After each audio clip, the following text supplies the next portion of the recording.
Assalamualaikum semuanya, ketemu lagi bersama saya Fauzi. Apa kabar kalian semua? Baik-baik aja kan? Oke lah ya, kali ini kita akan melanjutkan spoiler film donghua terbaru yang berjudul Fearless Battle Spirit. Namun sebelum mulai, kita ulas spoiler episode 49 dan 50 sebelumnya terlebih dahulu. Yang mana di spoiler sebelumnya, kita telah diperlihatkan Kinan yang bertarung melawan 4 tuan muda utama dari 4 keluarga besar. Niat awal keempat tuan muda itu ingin merampok Kinan, akan tetapi malah berbalik. Bukannya merampok, mereka malah dirampok oleh Kinan. Mereka berempat dikalahkan oleh Kinan. Bahkan wanita muda dari keluarga Bei yang memiliki martial spirit dengan kekuatan aneh dan langka pun tidak mampu mengalahkan Kinan. Yang alhasil, keempat tuan muda itu dipermalukan dan melarikan diri. Sementara Kinan, setelah tiba di tempat tersembunyi, dia mengeluarkan semua barang rampasannya dan menjadi sangat senang karena jumlah barang rampasannya bisa untuk melunasi semua hutangnya. Baiklah, daripada kalian semua penasaran dengan kelanjutan ceritanya, kita akan segera masuk ke isi ceritanya. Namun sebelum itu, intro dulu ya kan?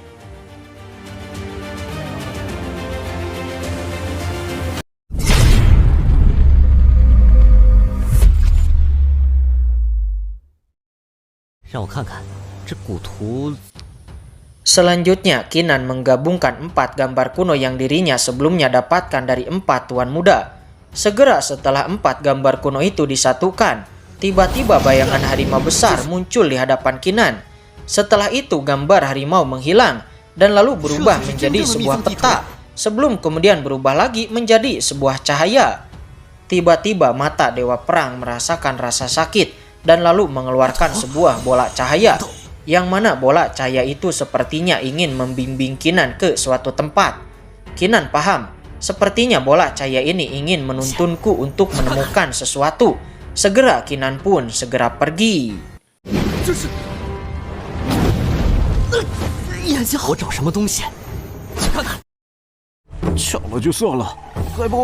Di lain sisi, ketiga tuan muda nampak merasa kesal karena mereka telah dipukuli dan dirampok oleh Kinan. Bahkan tuan muda Dong dipukuli dengan sangat parah. Namun di sini tuan muda Nan menyalahkan tuan muda Dong karena pada awalnya ini adalah rencanamu. Tentu saja tuan muda Dong tidak terima. Terjadilah ketegangan antara tuan muda Nan dan tuan muda Dong. Untungnya tuan muda Si menengahi mereka berdua untuk jangan bertarung. Di saat seperti ini, lebih baik kita keluarkan jimat 1000 mil kita masing-masing untuk memanggil para penatua dan menyelesaikan Kinan itu bersama para penatua.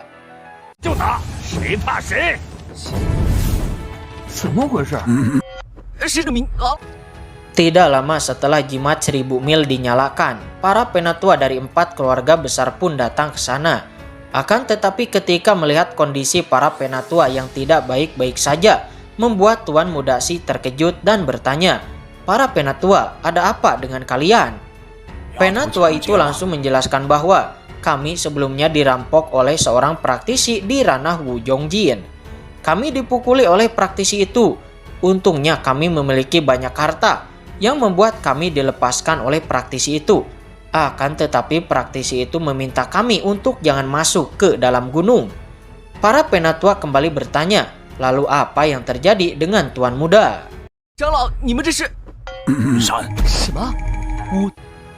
Awalnya mendengar itu, para tuan muda itu pun sontak saja terkejut. Akan tetapi, kemudian mereka menjelaskan keadaan mereka juga, bahwa sebelumnya mereka bertemu dengan Kinan, dan semua harta mereka dirampok oleh Kinan.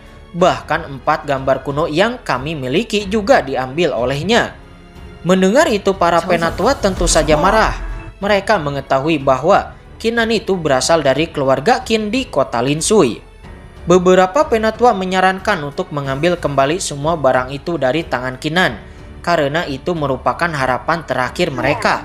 Akan tetapi penatua lainnya tidak setuju, karena dia tahu Kinan adalah murid super dari sekte Xuanling, dan juga memiliki 2 praktisi Wuzhongjin di belakangnya. Tiba-tiba seorang pria botak menghampiri mereka semua. yang mana diketahui pria botak ini adalah pemimpin dari keluarga Bei, atau kita sebut saja Patriark Bei. Patriark Bei langsung bertanya apa yang terjadi di sini. Segera seorang penatua pun menjelaskan semuanya, dan setelah mendengar semua penjelasan itu, membuat Patriark Bei terkejut. Dia tidak menyangka bahwa para penatua dirampok oleh seorang praktisi Wu Jongjin, sementara para tuan muda dirampok oleh Qinan. Akan tetapi Patriark Bei langsung bertanya, di mana putriku?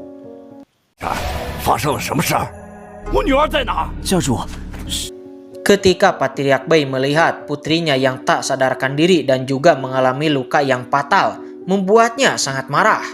Beraninya orang itu memukuli putriku, aku harus membunuh orang itu.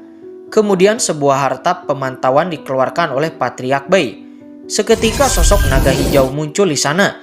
Tuan muda Si langsung mengenali bahwa ini adalah harta karun kebanggaan milik keluarga Bei, yang mana dijelaskan bahwa harta karun ini dapat melihat semua makhluk hidup yang berada dalam jarak 1000 mil. Patriark Bei meraung, bocah sialan, kamu tidak akan bisa lolos dari pengejaranku.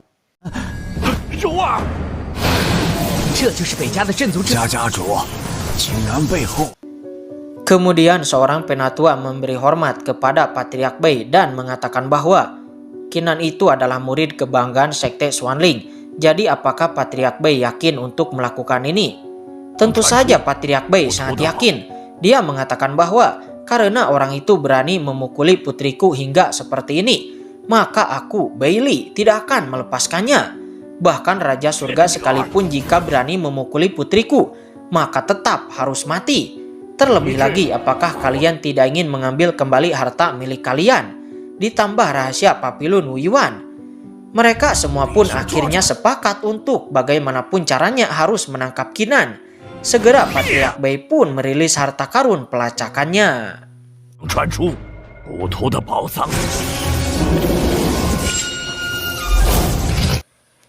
Di lain sisi, ketika Qinan sedang melesat pergi, tiba-tiba sosok naga hijau muncul di hadapannya. Hal itu membuat Qinan terkejut dan sontak saja Qinan langsung berbalik arah dan melarikan diri. Akan tetapi ketika melihat bahwa naga hijau itu tidak mengejarnya, Qinan merasa ada yang aneh dan lalu segera merilis mata Dewa Perang. Dengan mata Dewa Perang, Qinan langsung menyadari bahwa sosok naga hijau di depannya itu hanyalah bayangan. Namun walaupun itu hanya bayangan, tetapi itu terlihat seperti hidup. Terutama matanya, itu seperti sedang memata-matai diriku dengan sebuah teknik sihir. Alhasil Qinan langsung menyadari bahwa ini adalah sebuah teknik pelacakan yang sepertinya dilakukan oleh praktisi dari 4 keluarga besar. Qinan sadar bahwa saat ini dengan kekuatannya, jika sampai dia bertemu dengan para praktisi kuat dari 4 keluarga besar, ditambah dengan ketidakhadirannya Putri Miao Miao di sisinya, dirinya pasti akan berada dalam bahaya. Oleh karena itu Qinan pun segera melarikan diri.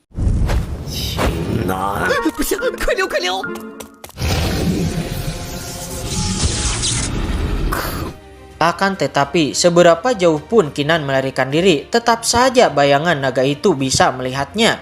Sepertinya dimanapun Qinan berada, seperti sedang ditatap oleh naga hijau itu.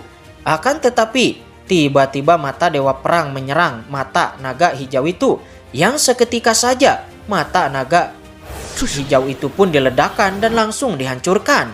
Hal itu membuat Qinan tidak menyangka bahwa mata Dewa Perangnya memiliki kekuatan seperti ini, karena sebelumnya itu bukanlah perbuatannya, melainkan mata Dewa Perang sendirilah yang mengambil tindakan inisiatif. Qinan yang merasakan bahwa arah yang dibimbing oleh mata Dewa Perang telah semakin dekat kepada tempat yang dituju, segera Qinan melesat pergi melanjutkan perjalanannya. Sementara di tempat lain, terlihat harta pelacakan Patriark Bei telah menangkap gambar Qinan. Patriark Bei berkata, "Bocah, aku akhirnya menemukanmu. Aku sangat tidak sabar untuk mencabik-cabikmu." Akan tetapi di saat itu, tiba-tiba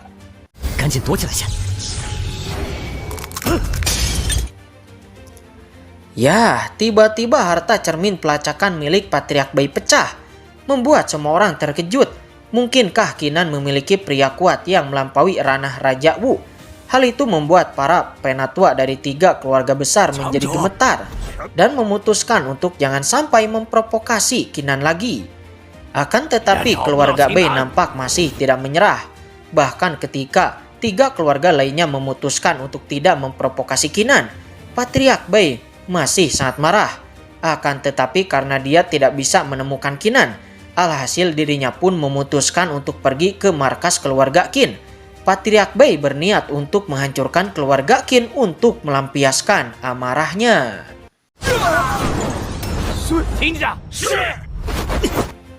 Di lain sisi, Kinan telah semakin dekat ke tempat yang dituju oleh mata Dewa Perang. Akan tetapi ketika sampai di tempat itu, beberapa bayangan hantu muncul di depan Kinan dan mencegatnya. Hal itu membuat Kinan tidak menyangka bagaimana bisa dunia berubah dan bahkan bayangan hantu muncul di sini. Akan tetapi tanpa banyak omong kosong, Kinan langsung saja menampilkan atribut api dan membakar 2 bayangan hantu yang berada paling depan. Melihat 2 bayangan hantu paling depan dibakar menjadi abu, bayangan-bayangan hantu lainnya di belakang pun ketakutan sebelum akhirnya melarikan diri ke segala arah.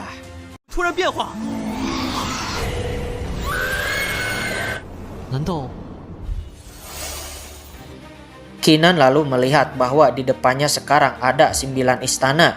Kinan paham bahwa mata Dewa Perang telah membimbingnya ke 9 istana ini. Dan juga sepertinya kemunculan bayangan-bayangan hantu sebelumnya juga berkaitan dengan 9 istana ini. Segera Kinan pun bergegas ke arah 9 istana itu. Dan ketika sampai di depan 9 istana itu, Kinan pun bertanya-tanya mengapa mata Dewa Perangnya membawanya ke sini. Memangnya ada apa di tempat ini? Akan tetapi ketika Kinan memikirkan hal ini dan akan menggunakan mata Dewa Perang untuk memata-matai, tiba-tiba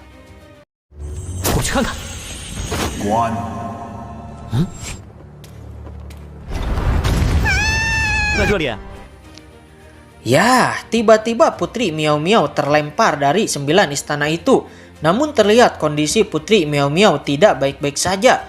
Bajunya terlihat compang-camping, membuat Kinan pun bertanya-tanya, ada apa denganmu Putri Miao Miao? Dan kenapa kamu berada di sini? Akan tetapi Putri Miao Miao tidak mendengar kata-kata Kinan, dan dia terlihat sedang memarahi istana 9 itu. Kinan pun segera menambah volume suaranya yang seketika didengar oleh Putri Miao Miao. Membuat Putri Miao Miao berbalik melihat Kinan dan bertanya, Kinan, kenapa kamu ada di sini? Tetapi Kinan malah balik bertanya, kenapa Putri Miao Miao ada di sini dan apa sebenarnya yang ada di dalam istana 9 ini?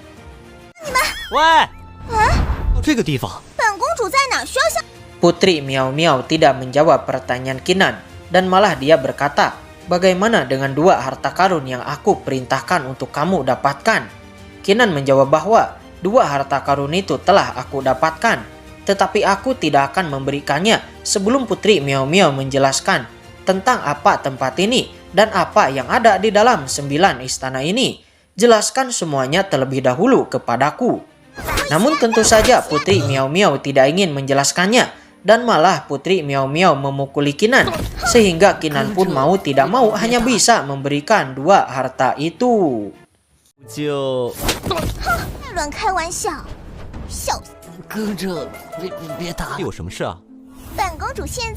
Kemudian Putri Miao Miao mengajak Kinan untuk bekerja sama, yang mana kerjasamanya adalah bergandengan tangan, memecahkan setiap pembatasan larangan pada 9 istana ini.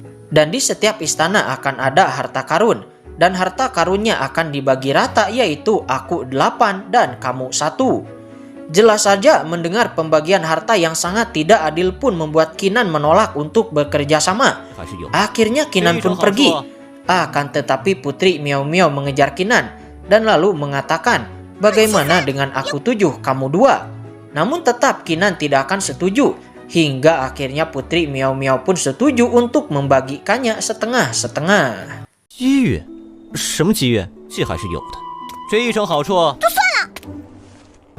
Akhirnya langkah Kinan pun terhenti dan lalu Kinan langsung saja sepakat dengan pembagian harta yang setengah-setengah itu. Dan lalu karena sangat penasaran dengan harta macam apa yang ada di 9 istana ini, Kinan dan Putri Miao Miao pun segera masuk ke dalam. 那又是什么？ 十字密藏， Setelah sampai di istana ke-1, Putri Miao Miao langsung menjelaskan tentang larangan pembatasan yang ada di sini. Mendengar penjelasan itu, Kinan paham dan lalu merilis mata Dewa Perang. Seketika setiap pola larangan pembatas itu pun tercetak jelas di mata Kinan. Alhasil Kinan pun paham kenapa Putri Miao Miao ingin bekerja sama dengannya. 那是……到了，就在这里！ Akhirnya Kinan berhasil menghancurkan larangan pembatas itu. Sebelum kemudian Kinan akan mengambil pedang roh bawaan yang merupakan harta karun di istana pertama ini. Namun Putri Miao Miao menghentikan Kinan karena jika harta itu diambil, maka akan terjadi sesuatu. Mendengar itu Kinan sontak saja berhenti. Akan tetapi hal yang tidak terduga terjadi, yang mana harta pedang itu malah mengambil inisiatif untuk jatuh ke tangan Kinan.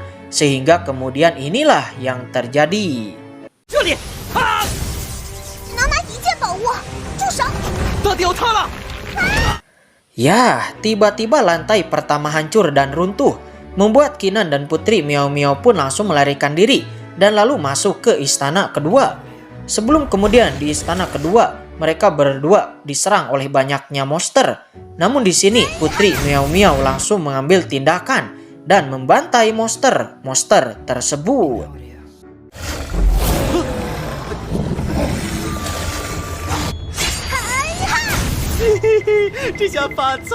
Inti-inti monster berjatuhan ketika monster-monster itu dibunuh oleh Putri Miao Miao. Membuat Kinan sangat senang karena inti-inti monster ini bisa dijual ke aula misi untuk ditukarkan dengan pil obat. Dan bahkan ketika Putri Miao Miao membunuh lebih banyak lagi monster, membuat Kinan benar-benar kegirangan karena inti-inti monster itu berjatuhan dengan lebih banyak lagi, seperti hujan deras inti monster, membuat Kinan sangat kegirangan.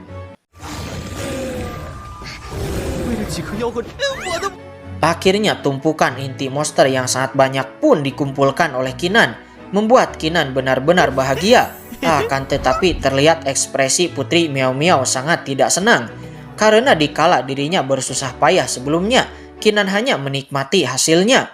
Kemudian sebuah kristal biru muncul di hadapan mereka. Putri Miao Miao ingin menghancurkan kristal biru itu, akan tetapi dirinya malah terpental dan terluka.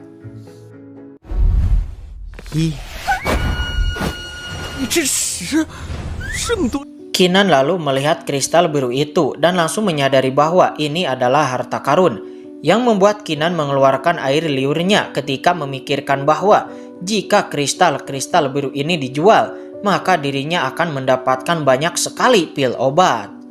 Putri Miao Miao berkata, "Cepatlah pecahkan kristal biru ini, jangan bermimpi untuk menjadi kaya." Segera Kinan menampilkan mata Dewa Perang dan pembatasan pada kristal biru ini pun muncul dengan jelas di matanya. Sehingga kemudian Kinan dapat dengan mudah menghancurkan kristal-kristal biru tersebut.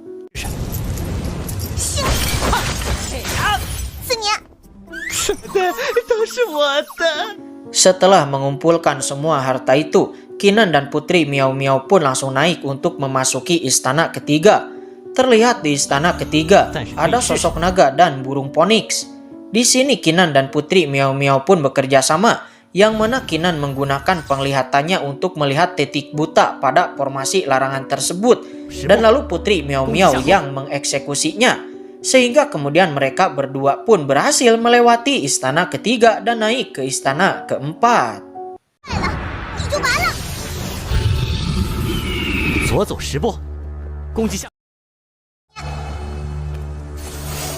Ketika sampai di istana keempat, mereka berdua menemukan bahwa tidak ada apapun di istana keempat. Sehingga kemudian Kinan dan Putri Miao Miao pun memutuskan untuk segera pergi ke istana kelima. Akan tetapi begitu sampai di istana kelima, itu nampak juga tidak ada apa-apa.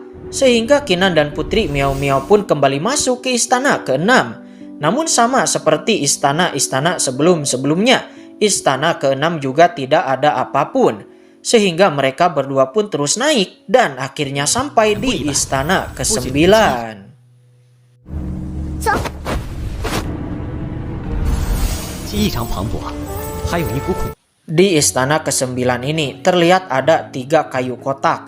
Dengan mata Dewa Perang, Qinan menemukan ada energi kekuatan yang melapisi 3 kayu kotak tersebut, membuat Qinan dipenuhi keserakahan karena pasti di dalam kotak kayu itu ada sebuah harta besar. Putri Miao Miao mengatakan bahwa kotak ini adalah milikku dan kotak lainnya akan menjadi milikmu. Akan tetapi ketika kotak kayu itu dipegang oleh Putri Miao Miao, tiba-tiba 一股恐怖的气息，洛和尚竟然飞。 Ya, tiba-tiba Putri Miao Miao terpental oleh sebuah aura, disusul dengan suara tawa yang bergema di sana, dan muncul sesosok monster tinggi besar yang sangat menakutkan. Qinan langsung saja menyadari bahwa monster ini merupakan monster tingkat tinggi, dan bahkan peringkatnya mungkin sebanding dengan Putri Miao Miao. Membuat Qinan paham, tidak heran tidak ada satu monster pun di jarak ribuan mil di daerah ini. Kemudian selanjutnya terjadilah baku hantam antara Putri Miao Miao dan monster tersebut. 哎，这找死！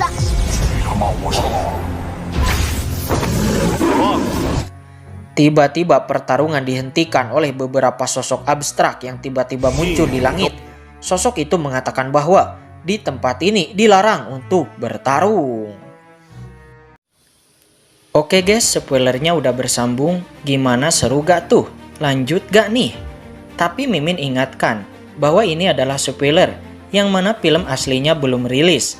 Namun untuk jalan cerita, Mimin yakin 90% akan sama dengan filmnya yang nanti rilis.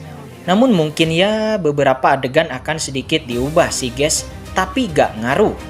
Namun untuk kesesuaian episode, sepertinya akan sedikit melenceng karena jalan cerita versi filmnya cukup lambat dibanding spoilernya. Jadi kalau kalian ingin lanjut spoilernya, silahkan komen guys. Oke, mungkin itu aja. Mimin pamit. Wassalamualaikum warahmatullahi wabarakatuh.